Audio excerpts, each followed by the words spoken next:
Do I know Kung Fu? Sorry, no. Oh, by the way, I'm AI too. I'm an actual person! It's all good. Come join the party.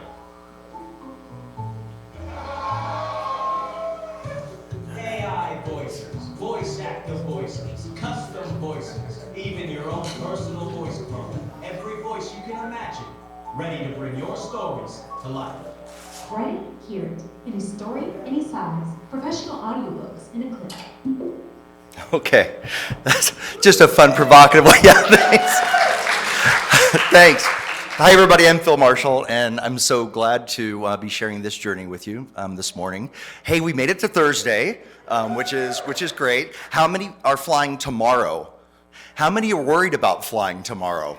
Yeah, me too. Hey, you know what? If we're all stuck here for another week, let's just make the most of it, right? I'm sure that the resort will give us a free week stay, and we'll be all fine. The restaurants will be half price. No, thanks for being here today. What a great conference for just indie authors, and we're so grateful to be here. I wanted to start my presentation on AI narration, digital narration, by being a little provocative first, but then share my own personal journey because I think it's somewhat similar to many of yours. So I have been a technologist, an AI technologist for a number of years, and so after I sold my conversational AI company in healthcare in 2021, I went to go finish my debut sci-fi techno thriller, which I actually launched on September 12th. Thank you. Called Taming the Perilous Skies. And during that journey, I had the great fortune of meeting so many fantastic people and writing workshops, and one of the most formative was Taos Toolbox, led by Nancy Kress and Walter John Williams. And during that experience, my eyes were opened, my ears were opened, I guess, on the state of technology when it comes to narration. And I had created this short story of 6 interesting characters: a Russian man and his daughter, an elderly Norwegian woman, an American gay couple, and then the main character who was feigning being a British writer, but then comes out from Bakersfield, California in the end. And it was called Kill Your Darlings. And so the writer found this magical pen. They were all caught in this French chalet for one night because of a storm. And he found this antique writing pen. And so he was a writer, fancied himself as a writer. And so he would write little vignettes about each of the other guests. And at the end of their vignette, they would die. And he realized that it was the pen that was bringing them, causing that to happen. Whatever the pen wrote is what was true. And I wanted to bring that to life through audio because I have always been an audio-only reader, and I say that very deliberately as an audio-only reader because audio to me is reading. How you consume story through printed word or through digital word, I consume in the same way and absorb and interpret and get thrilled by it in the same way through audio. And so all of those things combined for me to want to bring that story to life through really interesting multi-voice work. And so I went to go do that. And it was horrible. What a horrible experience in whether it was the cost of getting human narrators or 11 Labs. This was a couple of years ago, so 11 Labs wasn't where they are now, and they didn't have studio. And so I ended up creating an endeavor that I'm going to share with you today that's called Spoken. And it really was driven from that desire to make it easy, affordable, but also really effective audio delivery. And I truly believed, and now believe more than ever, that audio is becoming an enormous part of our experience, and increasingly so. And having that variation in voice oftentimes is the right way to deliver a story, sometimes not. And so we'll talk all about that. And so I would argue that listening is the new reading. Half of Americans listen to spoken word media every single day. And especially with the younger demographics, it's absolutely the dominant modality of consuming story.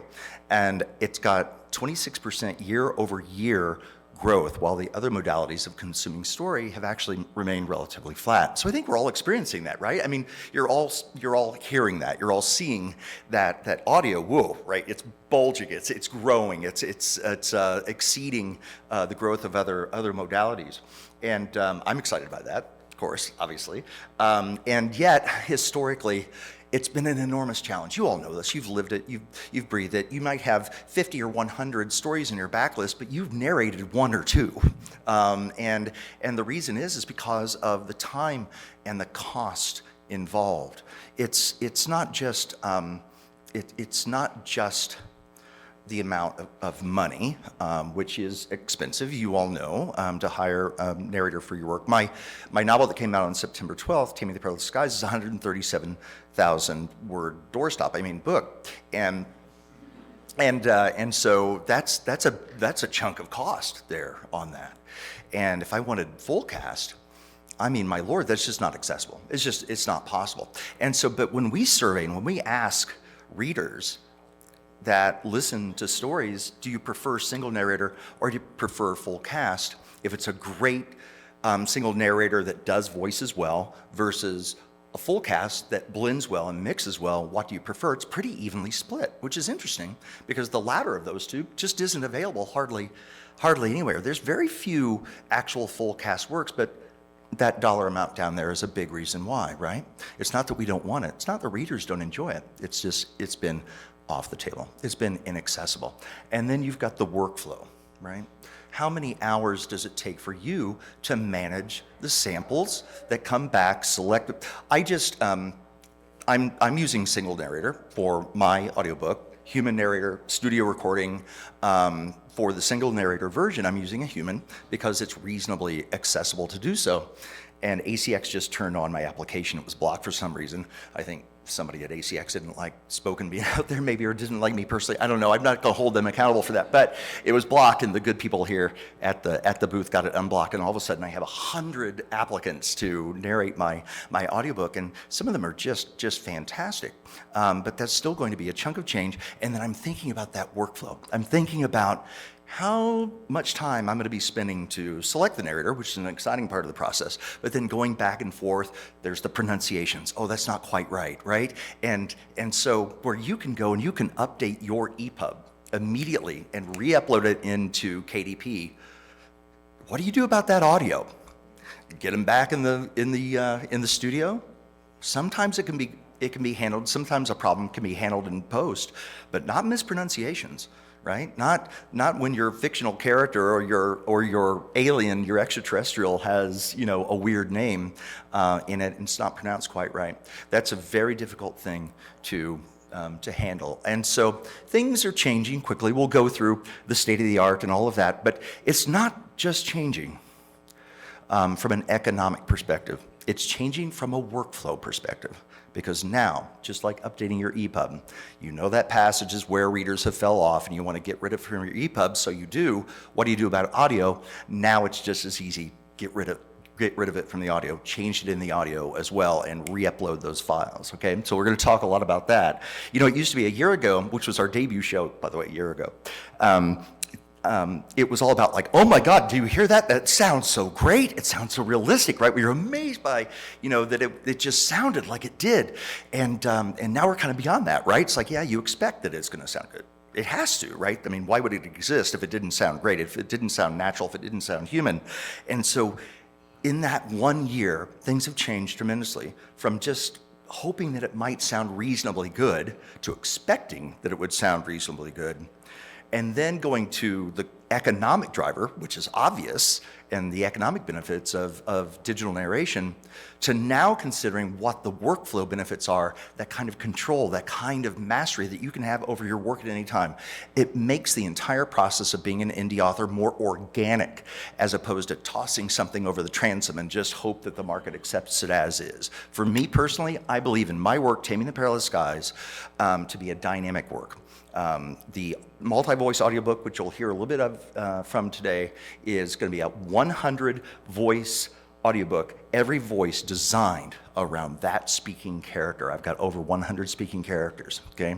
And so it it's at that level. But for me, it's about workflow, because I know that I'm going to go back in another month or another day or another minute and say, I don't like that passage. I want that passage to be slightly different. That's not being delivered quite right. Oh, the daughter of the president said that. I want her to use a slightly different phrase. Boom. Workflow is different now. You can go and change that. We'll talk about that as well. The other issue, the other challenges that have existed in the market, not just time, not just workflow, not just money. It's also, how do readers even find this? So things are changing. Now that we have those digital audio files, now that we have the great, banter of whether it's single narrator or duet narration, right? So that alternating POV, the duet narration with romance works, or true multi-voice, being able to now leverage that into assets that can now be used to very effectively promote your work is becoming possible, because discovery has been hard, and it is getting worse. As you might know, the market is getting flooded with a lot of very high quality product, by the way, thanks to all of you, but then also lesser quality product by the others, and yours has to stand out. And so we'll talk a little bit about that. So where do we want to be? Right? I mean, if you guys know these two audiobooks, Dungeon Crawler Carl and Project Hail Mary, you've got Jeff Hayes and you've got Ray Porter as the respective narrators there. Tremendous. I mean, you talk about doing voices, right? I mean, it reminds me of Jim Dale doing Harry Potter. That is just the gold standard, right? It's where we all want to be on this. And so just if you're not already familiar, let's just go ahead and give you a flavor of that. Chapter 1. The transformation occurred at approximately 2:23 a.m. Pacific Standard Time. As far as I could tell, pretty much anyone who was indoors when it happened was instantly killed. If you had any sort of a roof over you, you were dead. Okay, so how many have listened to Dungeon Crawler Carl? Yeah, so many of you, maybe you haven't. This was done by, Sound Booth. Yeah, Sound Booth Theater.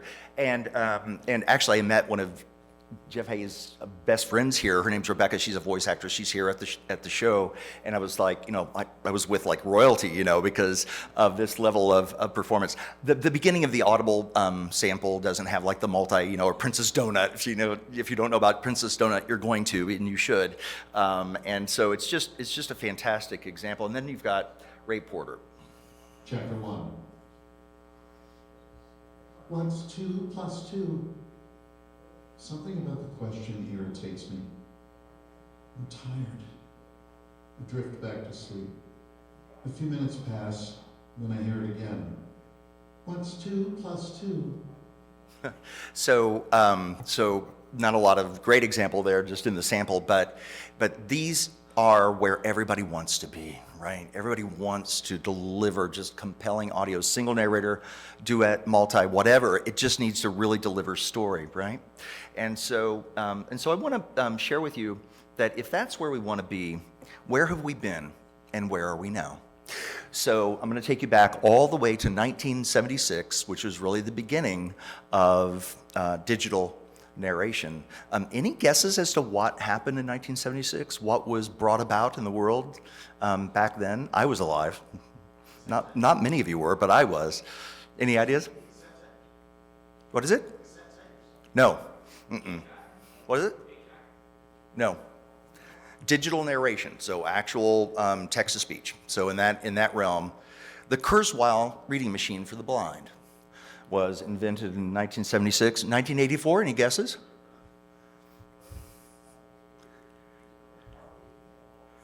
Steve Jobs for the Macintosh introduces Macintalk, okay, text-to-speech.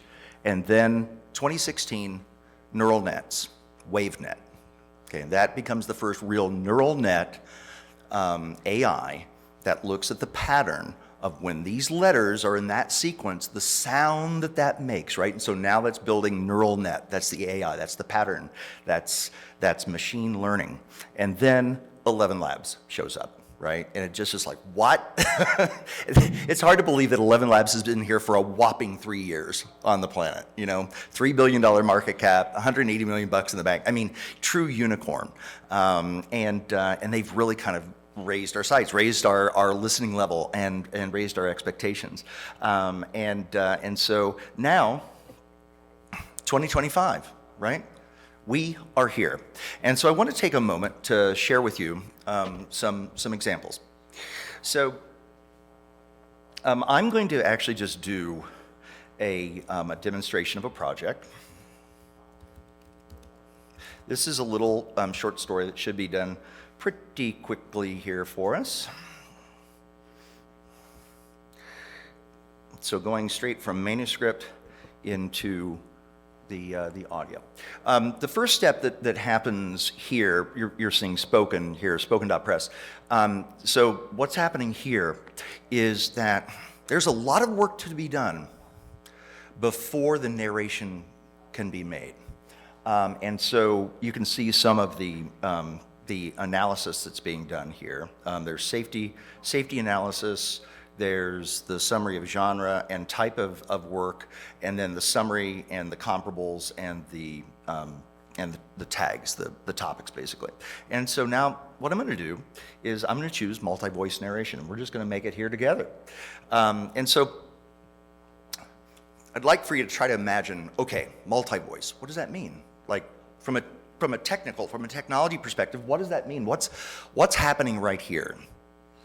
So what's happening is that we are identifying every single passage and attributing the character that's speaking it to that exact passage, separating it from the dialogue tag, right?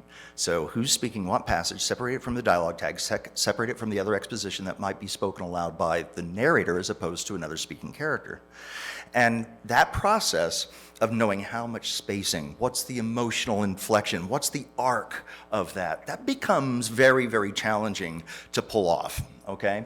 And so here, I could have chosen to automatically generate these voices using either 11 Labs or Hume, the two top narration providers. 11 Labs you all know, and so we incorporate all of their capabilities, their library, and our entire library of voices that's available. Our stock library of voices is all voice actor voices. In fact, one of their top ones is here in the room. A bit voice royalty with us is Mr. Simon Patrick right over there.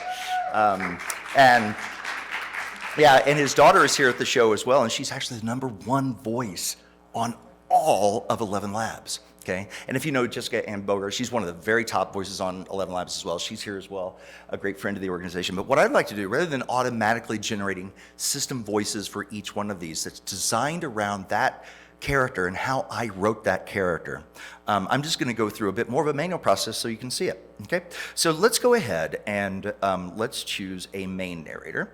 And I already know which one I want. And so let's see. Let's make this a British. Come on. I need to be able to type in this. Yeah, okay. Huh. Well, I want to be able to showcase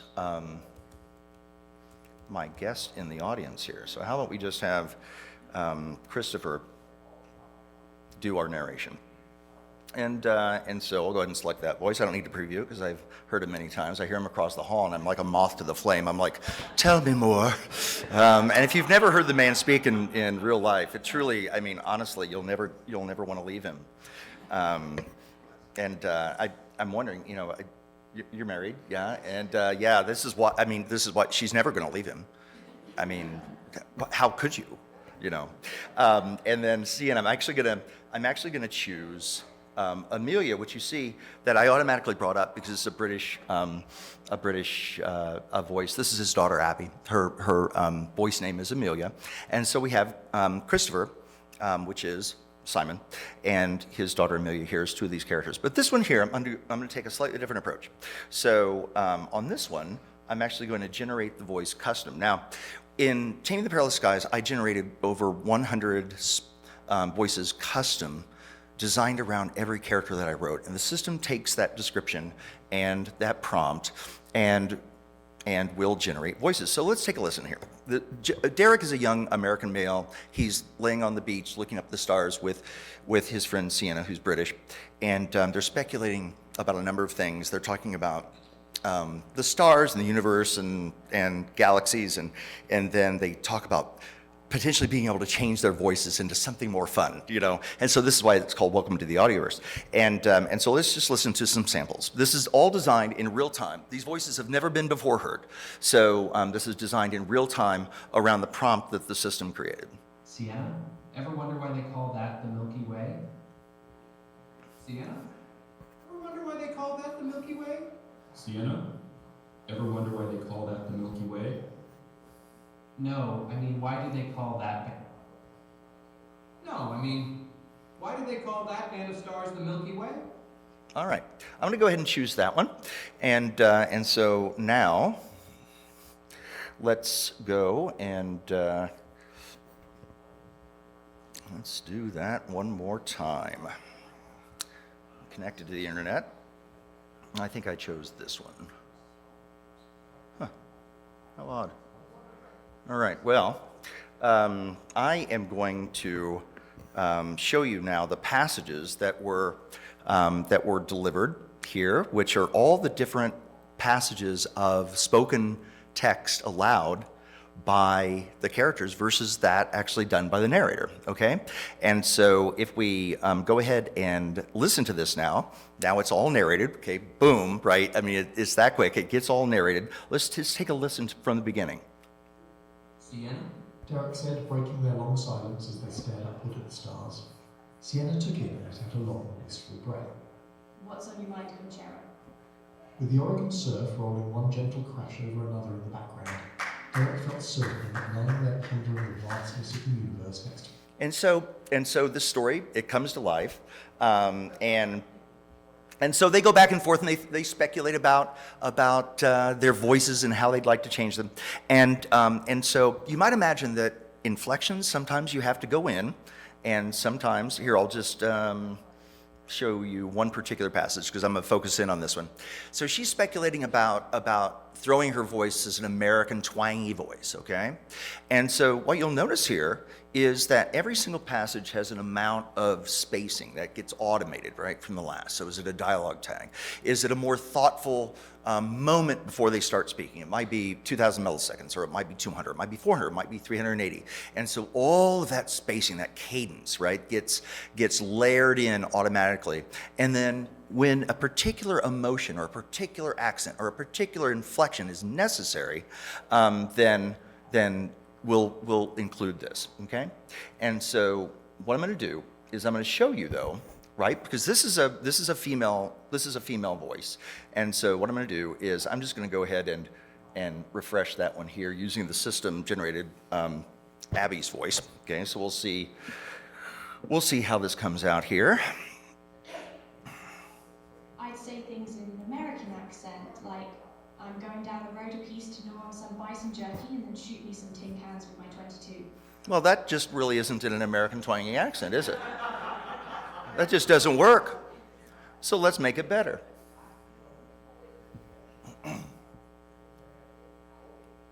I'd say things in an American accent like, I'm going down the road a piece to gnaw on some bison jerky and then shoot me some tin cans with my 22. All right, now, this is kind of a miracle, I think. And that is, Abby, Sienna, is now going to say it exactly like I just spoke it. Okay? Swear to God. Work with me, technology. Do your thing. I'd say things in an American accent, like, I'm going down the road a piece to gnaw on some bison jerky and then shoot me some tin cans with my 20. Isn't that fun? Sometimes you just need a very specific delivery, right? I mean, a lot of times, I'll just tell you. So when you're in Hume voices versus in 11 Labs, they're harder to wrestle to the ground. They're slightly more natural sounding. They're slightly better inflections. I have chosen mostly Hume voices. I have a mixture of 11 Labs and Hume, but I've chosen mostly Hume voices because of the naturalness of their voice. But 11 Labs very reliable, and so the proofing of it isn't as rigorous. You don't have to spend quite as much time proving it because it comes out of the box, pretty darn good. And Hume's a little bit tougher to wrestle to the ground. And so, but with these kinds of capabilities, regardless, even if it does come out with pretty good inflection, sometimes you need very specific delivery. And this is the kind of thing that allows you to do that. I'm going to share with you a couple of other examples. This is from Taming the Perilous Skies, which is coming out next month, and so distributed in a variety of different places. So Voices by an Audio now accepts spoken works, which we're very proud of and very, very happy about, which is really totally awesome. And so that includes 10 different endpoints of distribution. It includes Kobo. BookFunnel also allows for digital narration as well. Spotify, the big name that allows digital narration. I continue to work on our friends right across the hall over there at Audible ACX, but someday that will open up as well. But the market is really, really growing in its distribution and uptake of digital narration. In fact, for my work next month, it's going on YouTube as well. And so audiobooks coming out onto YouTube is a very, very interesting approach, because you're in control, and for us at Spoken, we have enough users that we can start to charge ads, and so that becomes a really interesting model for delivery of audiobooks. But what I'm going to do right now is I'm going to share with you a couple of examples that I think are pretty darn cool. I never did think I would see such a thing. Our mother was... Okay, let's go up just a little bit to, yeah, this guy here. Okay. Whispered to my sister. Oh, come on now. Work with me, people.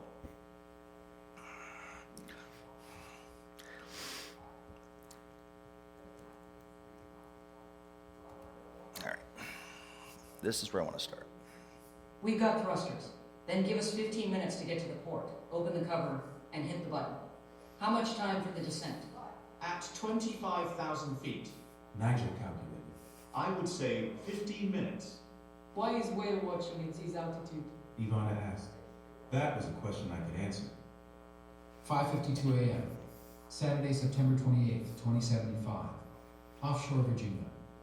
Our excursion, Ariel, along with 7 other identical glass dome orbs, floated out to a safe distance around the perimeter of the pod of blue whales, then lowered and pivoted so our infrared-enabled domes faced inward toward them. We held steady at only 20 or so feet above the waves. Notice how the calf's mothers are still sleeping. The automated tour guide voice said through the aerial speakers. Whales sleep half of their brains at a time, using their other half for servicing and breathing.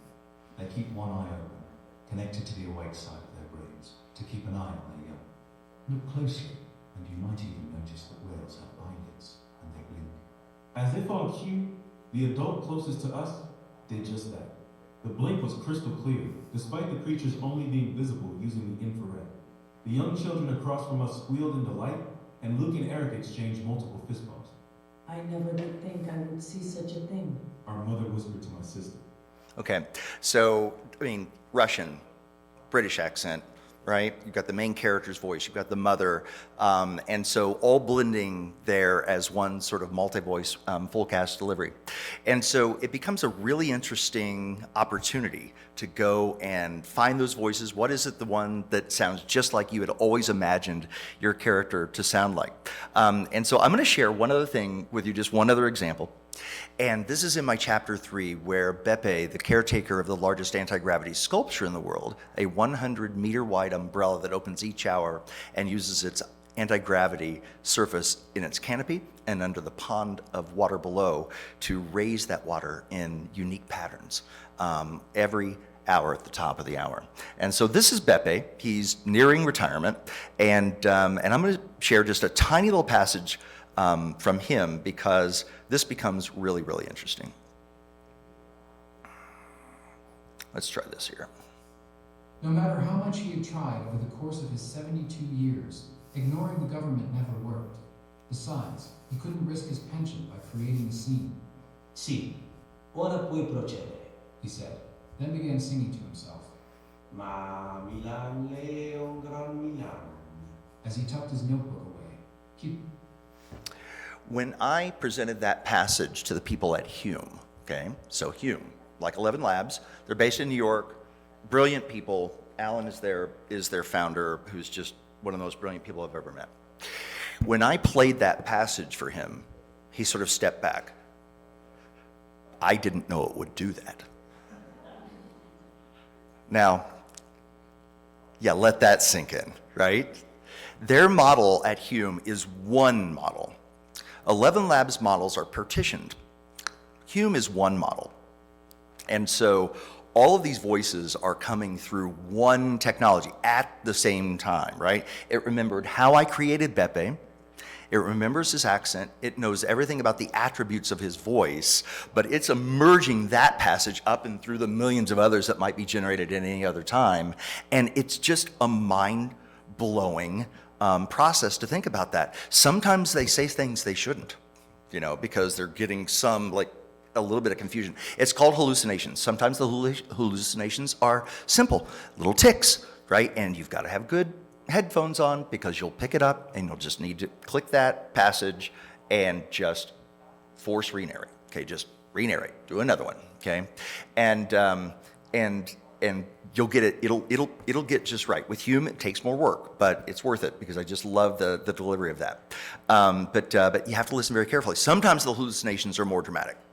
And some of you are like, where did you get that? I call it demon speak, because sometimes it's just like speaking in tongues. But so it's not perfect, but the emotive nature, the naturalness of it, the ability to just absorb story if you're a reader, is now unprecedented. And so let's go ahead. So that's where we are now. And so what's the next frontier? We talked a little bit about discovery. And so now with the technology, we're able to take that audio. I'm able to put it on YouTube. I'm able to distribute it through Voices by an Audio or Spotify or other places. But I also want to make sure that I have a great asset to drive people into my work. And so I'm going to share with you mine.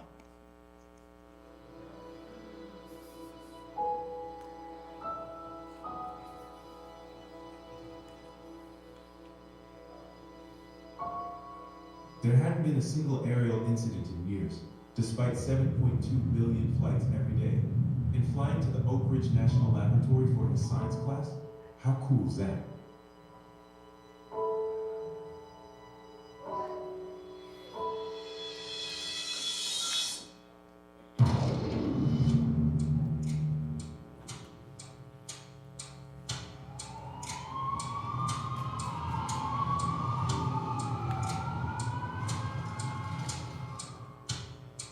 But what is the true meaning of this day?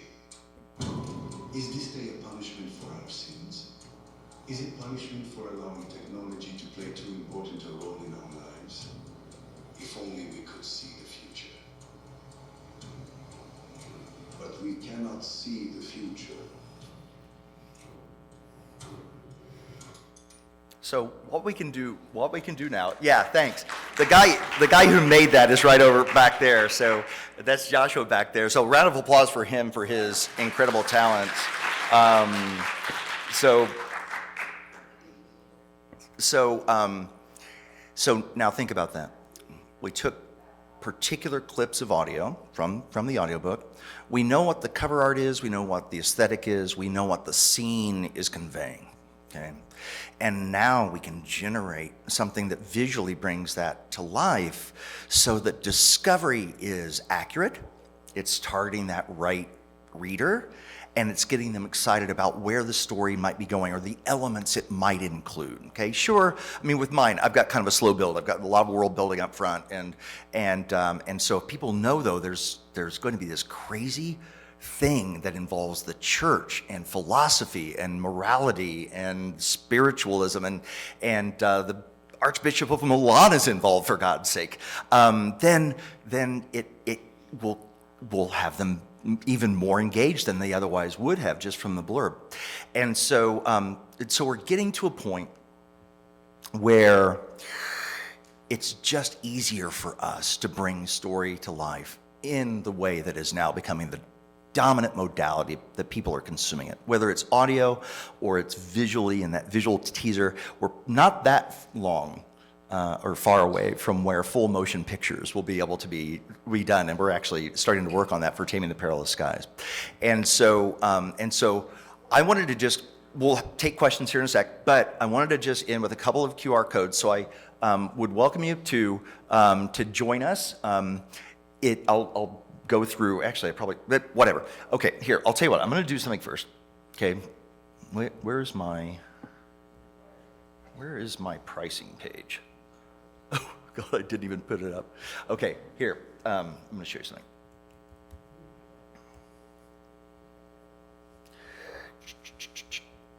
Okay, all right, so we have just announced something that is pretty transformative. And we're pretty proud of it. With all of my work on Taming the Perilous Skies and our other authors doing their work to perfect their work, if you're re-narrating to get it just right, and you're proud of it, and you've worked on it, the one thing you don't want to do is to be nickeled and dimed for every single re-narration. Okay, I bought these credits and now they're deflating like a balloon, right? Because you're re-narrating. If you're doing multi-voice, you're doing duet narration, which is multi-voice just with the alternating POV narrators, you're gonna see those credits deflate. So we decided, screw that, get rid of it, toss it out the window. And so it's now free to use, pay when perfect, just based on your word count, fixed price. That's all, just fixed price at the end. Get happy with it, get it ready, fixed price, and that's the end of that conversation that you'll have to have. And so now I welcome you to. That'll take you right to just Spoken.press. That's all that is. But we are actually tonight at karaoke. We're going to be drawing for a 1-year subscription, because you might have seen that from that pricing page that it's half the cost for that word count, just $10 for every 5,000 words. That's finished. That's like done. You're happy with it. You're ready to go to Voices by an Audio. You're ready to go to Spotify. You're ready to go to YouTube, whatever.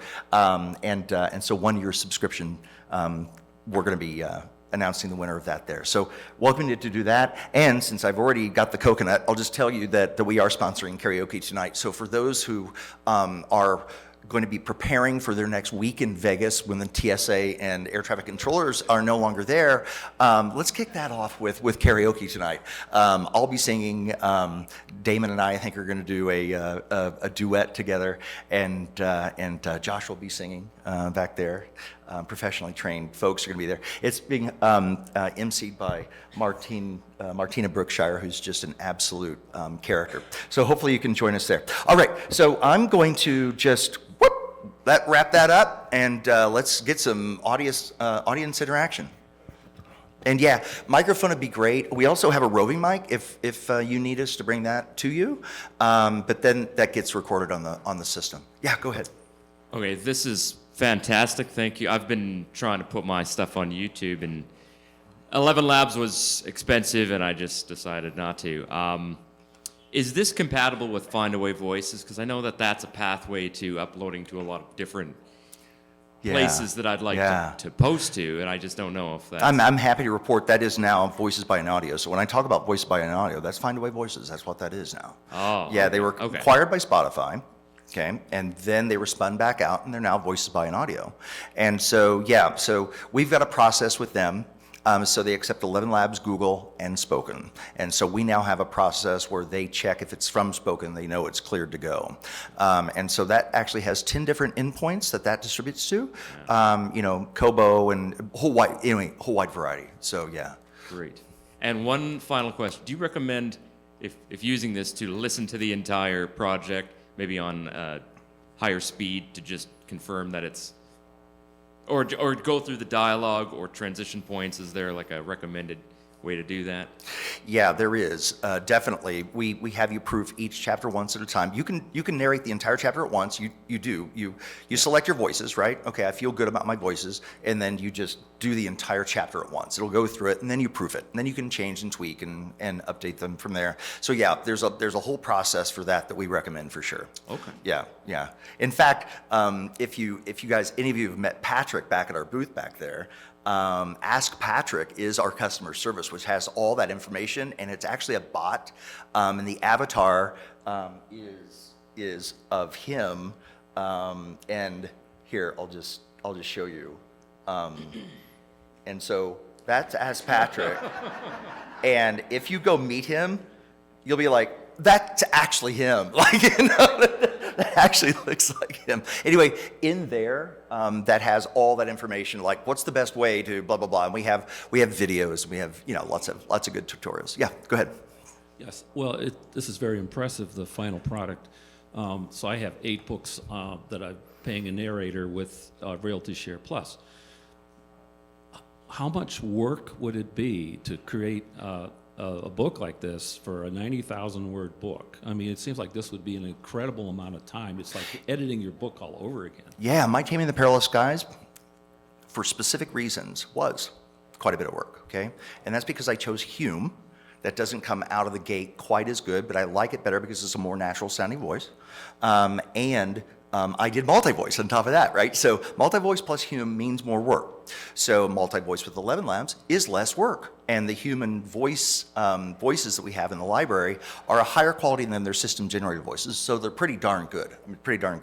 If you go with single narrator, or just dual narrator, which is a single narrator per chapter, either male or female, those come out of the box pretty darn good, period. So less work yet. So it really all depends on the choices that you make. Are you going single or dual, or are you doing duet or multi? Are you using 11 Labs, or are you using Hume? The truth is that you just choose the path for you. A lot less work over here, a lot more work over there. And so it's a wide range, but you can have a single narrator done 11 Labs, get it right out of the box. I'd swear 90,000 words probably wouldn't be more than maybe, I would say maybe 4 or 5 hours to proof that. Well, actually, if you're going to listen, you should proof the whole thing. You should listen to it. And so that's going to be about 10 hours of audio, right? 90,000 is about 10 hours of audio. And so you'd want to listen to all of it. So it'd be 10 hours of listening and a little bit of updating. So just listening plus updating, I guess, would be more like the 14. So 3 or 4 above your 10. So multi-voice with like 20, 30 characters, how for a 90,000 word book? Yeah, gosh. I mean, it depends. 11 Labs comes out of the box pretty darn good, pretty accurate. Inflection's pretty good. We provide more context than Human allows. And so hard to say. I'd say for mine, I was probably into it for maybe 60, 70 hours. But that's 100 speaking characters, 137,000 words, Hume. So that's like over here. So. And just one more question then. You say ACX will not accept this. Not right now. No, we're working on them. I mean, I'm choosing a single narrator because it's financially accessible and because of they require it. But I'm also excited about single narrator work as well from a human narrator. So I want that. I want both. I'm doing both. If you go into Spoken and you want single narrator and multi-voice, knock yourself out. Do it. Go create it. Have both of them at the ready. Okay, thank you. Yeah. Hi, this is all very impressive. I was particularly interested when the voice started singing, because I have, in my first book, I have a scene where brother, sister sort of do a duet off the top of their heads. And I'm wondering, can this manage something like that where it's both voices blended in spoken verse or in singing? We're moving over to 11 Labs V3, which will lend itself more towards that. Hume can already do that a little bit, but it'd be a lot of work to have them blend, because that one you heard was a random one. Like, they didn't even know like it would do that, right? And so I would say it's probably going to be, a bit until we get moved over to V3 for 11 Labs that would allow that kind of mixing, but we're within a month of doing that. So, I mean, yeah, it's going to be there. I like to remind people, this is the worst it will ever be. It is never going to get worse than what you're hearing right now, right? Like, oh my God, how horrible the place we are right now, but not tomorrow. Right? So, yeah, we'll get there. Okay, thank you. And we'll check back in with you. Okay, after that, I have more than one question. My first question is, I'm just learning about audio, okay? And so, you know, I write books that people read, and I'm beginning to learn that there are certain techniques that we need to take into consideration as we go to audio. Like, for example, dialogue tags, or maybe you don't do a bunch of he said, Oh, I she love this. said. Yes, yes. And, you know, maybe you're gesturing before the character talks or whatever. That was one suggestion that came up. So have you considered publishing or including guidelines on what we need to do? That's question number one. Question number two, as you're going through this process and you come across that awkward spot that you want to fix while you're doing the audio and in your manuscript, how can we put those together? So I wouldn't want to be fixing it in two places. I want to do it like, okay, I'm doing it in the here and now. I want to change it in my manuscript. Do you then suck it back in and then go through the audio? Yeah. Okay, that's what my a first great question. Like, how does the story change when you deliver it in this modality, when you deliver it in this format? And so I'll give you my experience with Taming the Perilous Skies. So my audio is different manuscript than the other. Why? Because you don't need he said, she said, he said, she said, he said, she said. Say that 5 times real fast. And because you know who's speaking, right? And so you get rid of that, and then you just, you change the dialogue type from he said while he, rummaged around for the wrench, right? He says it, then he rummaged around for the wrench, right? And so I probably took out 30 to 40% of my dialogue tags. I still wanted them in some places, and actually majority of places, but I took about 30 to 40% out, but not in the written, because the reader has to still benefit from that guidance. But if it's multi-voice or it's duet narration, you sure don't need it. And why have something you don't need? So mine become two different things. I'm now writing, what I do is I load it into Spoken, and I just get rid of them in Spoken, right? I just gone.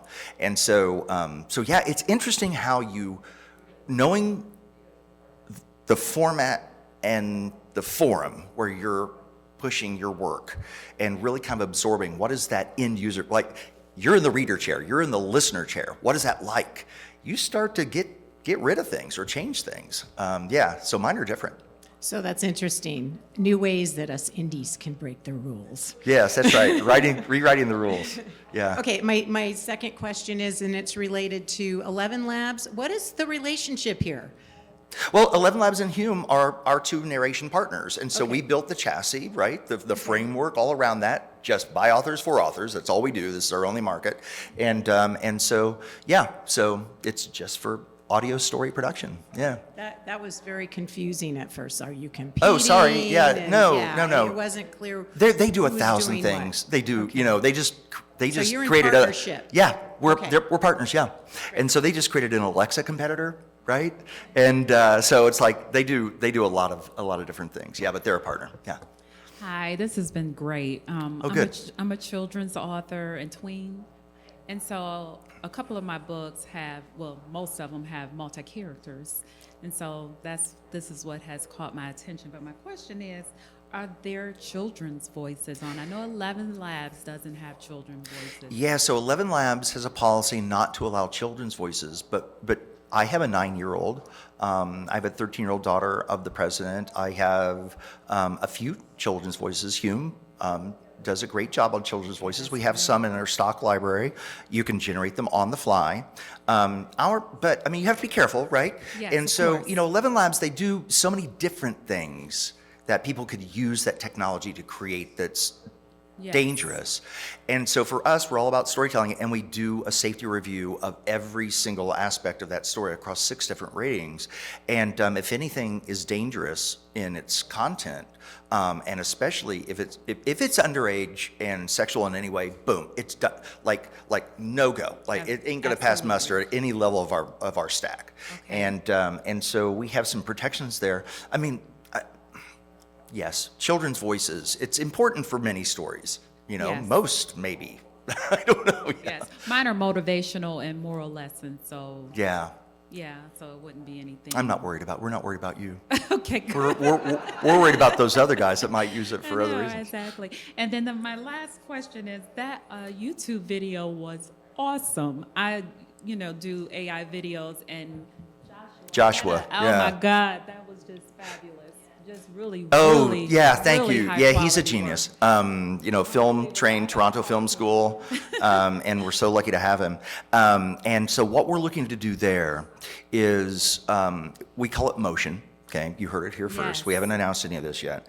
And so we're actually putting the plumbing in and have built a lot of that already to mechanize the delivery of that based on your story, the cover art, the aesthetic, the audio passages that are most compelling or most trope worthy, right? That would get the right to get the right audience. So we're planning to bring that to you. Oh my God, I'm so happy. Thank Good. you so much. Absolutely, yeah. Hi, Phil. Thank you for the presentation. I'm blown away by the tech, and I've been talking to your staff this week, and I'm fully all in. I'm going to bring you some German translation work starting this week, and I can't wait to see what happens with that. Were you? Joshua was telling me he just did the demo on his phone. Yeah. It works on phone or amazing, yeah. desktop. We don't care. Exactly. And yeah, he did that for you. So the 11 Labs voices speak 32 languages. Hume is mostly just the core Romance languages, but their Octave 2 is coming out with a lot more voice support, language support, and yet, it's interesting. We're getting into a very interesting time on translation. Sorry, I'll just take 1 second. No, it's okay. And that is that you go to like Scribe Shadow, right? And they do this great narration, high quality. They've got a great narration. You know that the words are right, or as right as they're going to be. And then you make the audio, and you're listening to it, and you're like, boy, I hope that's right, right? Yeah. And so I had word count. Over at the booth, and word count. Hey, there's word count right there. So so word count was over, and I played my right hand man of my main character, who's from Mexico, and he has an accent, and he speaks in he introduces every week by announcing the nation's biggest threats, which are not much, in the tone of a like Spanish car commercial. That rapid blitz of Spanish, and then he goes, "Es Monday, Monday, Monday," and so he was listening to it, and he's like, "Well, I mean, the one passage was okay, but the other was not delivered, with the right inflection and tonality that you're after." And I'm like, damn it, I wouldn't have known that. I worked on that passage forever. So the challenge is for an author not fluent to now proof the audio as well. And so we're talking with them and with Scribe Shadow and how we might work together to allow somebody who has individual passages like I do, right? You heard a couple of them, and or whole works that get translated to make sure that they come out right. And so we'll get there. But you're probably going to ask something else. No, it's funny because actually, this was my plan. Whatever was going to come out of Spoken, I was going to actually contact you and see if there's some way that you could do some review, at least like the first couple chapters. Yeah, you could be our guinea pig. You want to be our guinea pig? Sure. Hey, all right. I'll yeah. be a guinea pig. I'm all in. Excellent. All right. You're up for it. This kind of leads me to my question, which is more kind of a logistic question when it comes to using the Spoken software. And that is, so you go ahead and you come up with your finished product. You think you're done. You go ahead and hit publish. I assume it then spits out the files. Yeah, so what happens there, this is kind of important. So what happens there is that we stitch and then master each of those chapters. Mm-hmm. And what that means is it goes to ACX standards, 192 bit rate, fixed bit rate, the floor and ceiling leveling, background noise removal and normalization. And so the mastering process then gets that ACX level quality end result that you're now ready to distribute across whatever. You can download the MP3s, you can download marketing assets, you can download LPF for voices by an audio. And so that's what happens there. Right. Yeah. And that's good that you reviewed that. I understood that just from the conversations. So yeah, thank you for asking that. No problem. And so once it's done, you go, okay, great, it's wonderful. Let's say you talked about, I think, that it was kind of dynamic, your project that you were working on. So yeah, these could be dynamic. What if I want to make some changes? When I go back in, can I go back in and make changes, or once I hit publish, it's That's done? the thing. Workflow gets transformed now. It's an organic process. So now with that work, let's say that it's 100,000 words, right? And so now that's what? Let's say $200, $400, non-subscriber rate, and you're done. You paid for it. You're good. Right. Change the narrators. Fix that passage. Go. Knock yourself out. You're not going to be charged an extra dime. And then it'll restitch and remaster, and you've got chapter 4 finally fixed after 100 of your readers complained. And so boom. That's the thing. Yeah, that's it makes it more organic, right? You can easily change it in your EPUB. Now just easily change it in your audio. So here's an idea that maybe everybody else would be interested in. I'm ready to write it down. Maybe you do a spoken project with a single narrator that you put on YouTube. Yeah. And then you have your multicast be the project that you charge for. Sure. Yeah. As an audiobook. Have both. Absolutely. Have both. Because you I love that. one based on your thing. So I will write down that with my spoken pen, which is available right behind you in the booth back there. The best Sharpie gel tip writing pen you will ever get. And when you sign your books tomorrow, you want this pen. It's the spoken pen. Hashtag spoken pen. Go ahead. Okay, another question that just came up. So you're saying we could use this for translation into foreign versions of our stories? So just like 11 Labs, we don't do the translation. You can upload your manuscript in whatever language, like Scribe Shadow may have given you that translation. And 11 Labs, all of them, 32 voices, Hume, all the core Romance languages, those are expanding. And then when it comes out, proofing is your challenge. Okay, so I Yeah. have to do the translation somewhere else. Yeah, that's right. That's Okay. right. But we'll turn it into some beautiful words, even if they're Gotcha. slightly imprecise. Hi. Is that, Greg, do you think that mic's on? Hello? Yeah, I guess it is. Yeah, you're getting it? Okay, good. So, I don't know if you've touched on the answer or not, but like special effects, in your video, which was, I don't know if you touched on this yet, but in your video with all the special effects, your video is great. It was amazing. So, how do we find the special effects and like the different kinds of music? You mean for like the trailer? Yeah, or can you actually embed music and special effects? We will into the be. We'll book? be doing some special effects and some music. My own personal preference is that music's great. I love the intros and the outros with the music. I'm not as big on special effects in the actual story, like more of an audio drama, kind of delivery. This is like a personal preference, and so we haven't incorporated that yet. But I imagine we will. I mean, that's all accessible programmatically, through various providers. So I would imagine we will. We don't do that yet. Okay, But, and yeah. just so that I'm clear, because I don't know anything about audiobooks, other than I use them. Ask me anything. So 11 Labs, so when you were setting up all the people, the narrator and all the things, that's drawing from 11 Labs, or? Yeah. Yeah. So when you go in, let's just go into that initial little story. So when you go in and you want, let's say you have a custom voice, right? Here was the description of Derek. Here's his prompt. Go back and let's explore more. And so you can draw from voice actors that are in the library down here. You see a couple of the top matches here, or you can generate custom voices from either Hume or 11 Labs. Most all of the library voices, let's just clear this out, clear the filters out. Most of all the library voices are 11 Labs voice actor voices, like Simon, who gets paid for every use. You should see his house now. Oh my God. God, I mean, he's like next door neighbors to J.K. Rowling now. It's what the voice, I mean, am I right? I know it's Abby, right? It's Abby. It's all Abby. So then once we pick that, basically that is just what we use, and then as far as like the cost, that's all just... That's all at the end. Yeah, just choose what you want to use. We charge you one cost, fixed cost. Yeah, that you saw a moment ago. So, yeah, free to use, pay when perfect. Yeah. Awesome, thank you. Yeah, happy to. All right, any other questions? No? We're wrapping up. You guys have been awesome. What a great full room. I hope you enjoyed it.